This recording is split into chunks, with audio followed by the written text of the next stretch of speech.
Hello বন্ধুগণ, অনেকদিন হলো বাবার বাড়িতে আইছি। আজ আবার শ্বশুর বাড়ি যাওয়ানোর পালা। শ্বশুর বাড়ি থেকে যখন বাবার বাড়ি আসার কথা হয়, আমি ঠ্যাং তুইলা লাফাইতে লাফাইতে চলে আসি। কিন্তু বাবার বাড়ি থেকে যখন আমার শ্বশুর বাড়ি যাইতে হয়, তখন যেন কি যে কষ্ট হয়, যাইতেই মন চায় না। কেন যে এমনটা হয়, এত কষ্ট কেন পাই আমি বুঝি না। তোমাদেরও কি আমার মতো এমনই কষ্ট হয়, না আমি একাই এমনই পাই গো? কষ্ট পাইয়া আর কোনো লাভ নাই।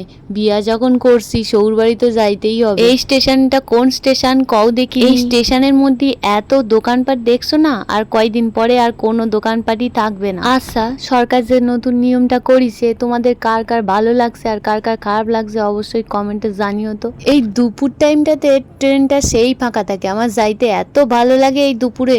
এইদিকে ব্যাটার কান দেখছো, ওর পাশ দিয়ে একটা কোনো দোকান যাইতে পারবে না। যা দোকান ওর পাশ দিয়ে যাবে ওর তাই দিতে হবে। ট্রেনের মধ্যে যা কান শুরু করছে, মনে হয় আজকের আর বাড়ি যাইতে পারবো না। এই কাকুটা যখন ওরে ডাকছিল তখন যাইতেই চাই, যেই ফোন দেখাইছে অমনি ছুইটাছে। এইটুকু পুষকে যদি এই বয়সে এত ফোন চিনে, তাহলে আমি পরে কি করব? আমি তো ভাই বা গায়ে জ্বর আইতাছে। একজনের ফোন নিয়ে হয়নি, আর একজনের পয়সার ব্যাগ ধরি টানাটানি শুরু করে দিছে। না না, তোমরাই বলো, ট্রেনের মধ্যে যদি এমনটা শুরু করে ও, তাহলে দুদিন পরে তো ট্রেনের মধ্যে সবার সাথে আমার ঝগড়া লাগি যাবে। দেখো দেখো, এমন করে এই লোকটার কাছে ওই কটকটি চাইতাছে যেন ও কটকটি খুব খাইতে পারে। এমন করে অচেনা মানুষের থেকে হাত পেতে কে চায় ভাই? একবার ট্রলিতে ভুল করে বসাইছিলাম, এবার ট্রলি দেখলেই ও ট্রলির মধ্যেই বসতে চায়। শুধু বসলে হবে না, ট্রলিটা আবার চালাতে হবে। ট্রলি যদি না চলে, তাহলে ও নিজে নিজে সামনের দিকে ঠেলা শুরু করে। এই ট্রেনের মধ্যে ওকে নিয়ে আমি একা যে জার্নি করবো, অমনটা আমার ক্ষমতা না। তোমরা যে আমারে বলো না, তুমি অনেক রোগা হয়ে গেছো।